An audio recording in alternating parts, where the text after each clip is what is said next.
तो चलिए बिना किसी देरी के आज के इस दिलचस्प विश्लेषण में सीधे गोता लगाते हैं। आज हम जिस घटना पर बात करने वाले हैं ना, वो वाकई अद्भुत है। हम देखेंगे कि कैसे एक चमत्कारिक जीत ने दुनिया के दो सबसे शक्तिशाली साम्राज्यों के बीच एक ऐसे ऐतिहासिक गठबंधन की नींव रखी जिसे आज भी याद किया जाता है। जी हां, बात हो रही है शिव धनुष टूटने के ठीक बाद के उस बेहद रोमांचक घटनाक्रम की। अब इस पूरी कहानी की गहराई को समझने के लिए हमारे सामने सबसे पहला और बड़ा सवाल यही आता है कि सीता स्वयंवर की उस नाटकीय घटना के बाद आखिर अयोध्या और मिथिला में असल में क्या चल रहा था। मतलब जैसे ही शिव धनुष के दो टुकड़े हुए, उसके बाद की कहानी सिर्फ एक विवाह तक सीमित नहीं रही। ये राजनीति, परिवार और धर्म के एक बेहद खूबसूरत संगम में बदल गई। तो चलिए कहानी के पहले पड़ाव पर चलते हैं, दूत का शुभ समाचार। जरा उस दृश्य की कल्पना कीजिए। राजा जनक के विशेष दूत देवव्रत अयोध्या के राजदरबार में प्रवेश करते हैं। यहाँ ना घटनाओं का क्रम समझना बहुत जरूरी है। दूत का पत्र पढ़ते हुए भरत पूरे दरबार को राम और लक्ष्मण की हालिया जीतों का एक तरह से हाईलाइट रील सुनाते हैं। पहले राक्षसी ताड़का का वध, फिर मुनि विश्वामित्र के यज्ञ की रक्षा और फिर वो सबसे बड़ा पल, शिव धनुष का टूटना। सच कहूं तो ये सिर्फ एक निमंत्रण पत्र नहीं था, ये अयोध्या के राजकुमारों के अदम्य साहस का ऐसा विवरण था जिसने पूरे दरबार में खुशी की लहर दौड़ा दी।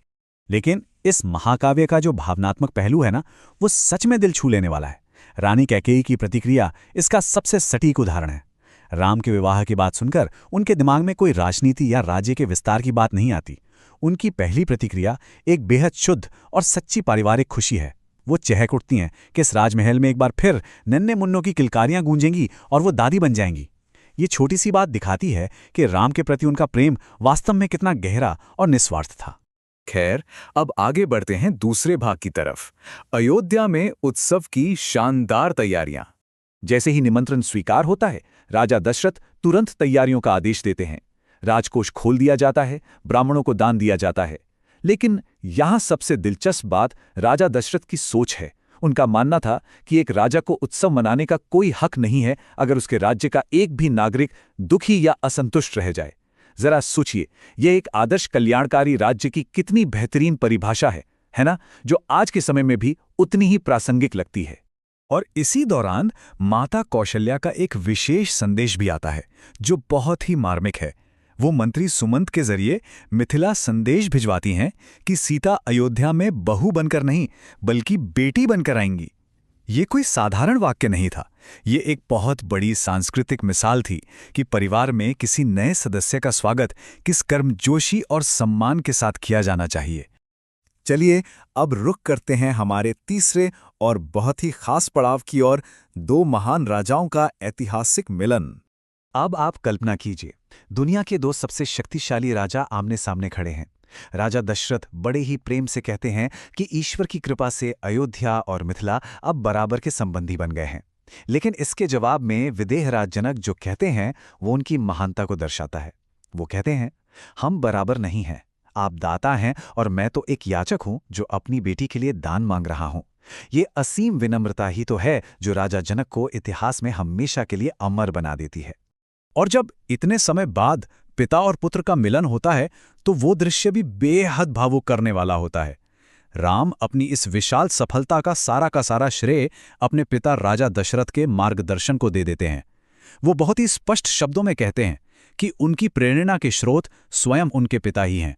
राम की ये बातें राजा दशरथ के उस विश्वास को बिल्कुल सच साबित करती हैं कि राम के कार्य कभी भी किसी राजा के अहंकार या शक्ति प्रदर्शन की भूख से प्रेरित नहीं थे। दशरथ मानते थे कि राम ने जो कुछ भी किया वो सिर्फ और सिर्फ ऋषियों, समाज और अपने पिता के प्रति कर्तव्य की भावना से किया। और सच में यही निस्वार्थ भावना राम को एक आदर्श पुत्र और एक अद्वितीय नेता बनाती है।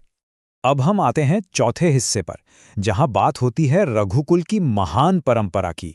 देखिए, वैदिक परंपराओं में विवाह को केवल दो लोगों का मिलन नहीं माना जाता, बल्कि ये दो विशाल सांस्कृतिक विरासतों का संगम होता है।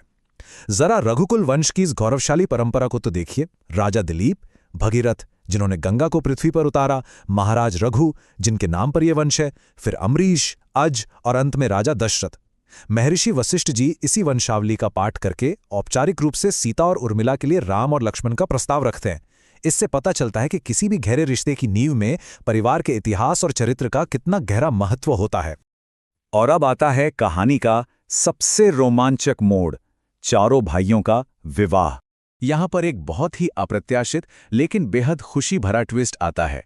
महर्षि विश्वामित्र जी एक कमाल का सुझाव देते हैं कि क्यों ना सिर्फ 2 नहीं बल्कि चारों भाइयों का विवाह एक साथ ही कर दिया जाए। राम का विवाह सीता से, लक्ष्मण का उर्मिला से, भरत का राजा जनक के भाई कुशध्वज की पुत्री मांडवी से और शत्रुघ्न का श्रुतकीर्ति से। इस तरह अयोध्या के चारों राजकुमार मिथिला और संकाश्या की राजकुमारियों से हमेशा के लिए जुड़ जाते हैं। अब इतने बड़े गठबंधन के लिए समय का चुनाव भी तो बेहद खास होना ही था। शाही ऋषियों और महर्षि शतानंद ने मिलकर उत्तरा फाल्गुनी नक्षत्र का शुभ मुहूर्त निकाला। ये एक अत्यंत शुभ ज्योतिषीय नक्षत्र माना जाता है और कमाल की बात यह थी कि चारों विवाहों के एक साथ होने के लिए ये एकदम सही संरेखण था, जो कि उस दिन से बस 2 ही दिन दूर था। लेकिन समारोह शुरू होने से पहले कुछ बहुत ही महत्वपूर्ण सांस्कृतिक अनुष्ठान भी तो पूरे किए जाने थे। राजा दशरथ को गोदान और नांदी मुख श्राद्ध करने का निर्देश दिया जाता है। नांदी मुख श्राद्ध असल में किसी भी बड़े और खुशी के उत्सव को शुरू करने से पहले अपने पूर्वजों को सम्मान देने की एक बेहद महत्वपूर्ण वैदिक रस्म है। ये हमें सिखाती है कि हम चाहे कितनी भी बड़ी खुशी मना लें, अपनी जड़ों से जुड़े रहना सबसे अहम है। तो इस सारी चर्चा के बाद हम इस विचारोत्तेजक प्रश्न के साथ अपना ये विश्लेषण समाप्त करते हैं। आखिर कैसे एक टूटे हुए धनुष ने 2 महान साम्राज्यों के अटूट मिलन का मार्ग प्रशस्त कर दिया। जो कहानी एक भयंकर चुनौती के रूप में शुरू हुई थी, वो आगे चलकर विनम्रता, कर्तव्य और आपसी सम्मान की दुनिया के सबसे बड़े उदाहरण में बदल गई। हमारा ये विश्लेषण हमें इसी बात के लिए प्रेरित करता है कि इन महान कथाओं के पीछे छिपे असल अर्थ को हम हमेशा याद रखें। आज के सफर में हमारे साथ बने रहने के लिए आपका बहुत बहुत धन्यवाद। ऐसी ही दिव्य कथाओं के लिए चैनल को सब्सक्राइब करना न भूलें। सनातन धर्म की इस यात्रा का हिस्सा बने और अपने जीवन में ज्ञान, शांति और सकारात्मकता लाएं। धन्यवाद।